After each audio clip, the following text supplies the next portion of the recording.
So my name's Fiona Kinghorn. I'm the Executive Director of Public Health. I'm the most senior public health officer that advises our board and the executive team on the health of the population. And as we're coming over, the top of the curve, this curve, and starting to come down the other side, and with all the efforts that everybody has made, including the public, with all the measures, the stay-at-home guidance, all the social distancing, that has dampened the curve down, and we've needed far less of our services than we might have thought. So we're now going into, what is the recovery phase? What might it look like? What's the new norm?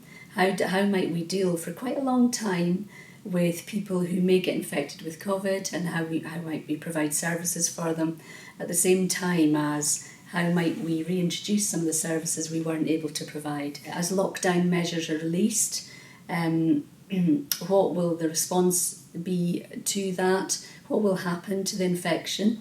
And how do we make sure we identify cases, contact trace, and then manage that situation and deal with, if we do get outbreaks, how might we deal with those on a local level?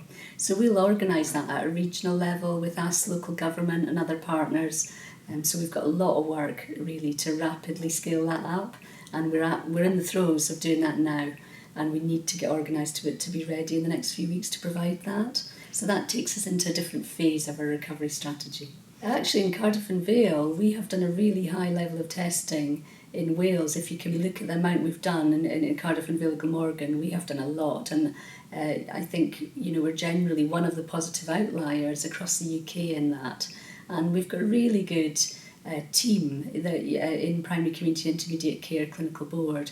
I'm the exec lead for our role in testing, and I'm really proud of the team and all the work that they've done with lots of colleagues and partners. And Public Health Wales have done some of the testing too, and they're also responsible for the lab element, so really scaling up lab capacity to be able to do many more numbers in tests. If we think about what stage we are in testing, at the beginning, if you think about the corona, you've got to take it back to the Coronavirus Action Plan, contain, delay, mitigate, underpinned by research.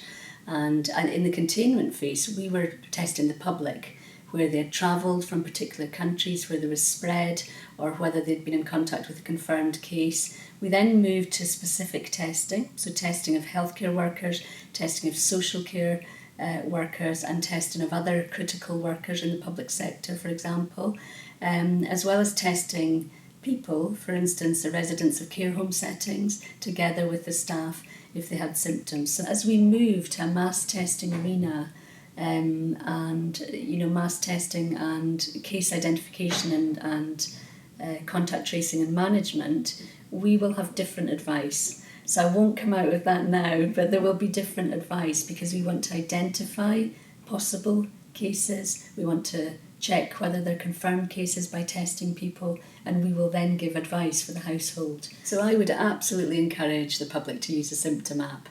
All of these things help us really understand what's going on in our local communities, and if we understand, and if there's a problem with infection, we can provide support, we can provide advice, we can provide guidance, and we can do that really quickly. So I think we're doing pretty well in Wales. Research, we're involved in research as well, so there's lots of different elements in place. So I'm proud of the response that we've had as a health board.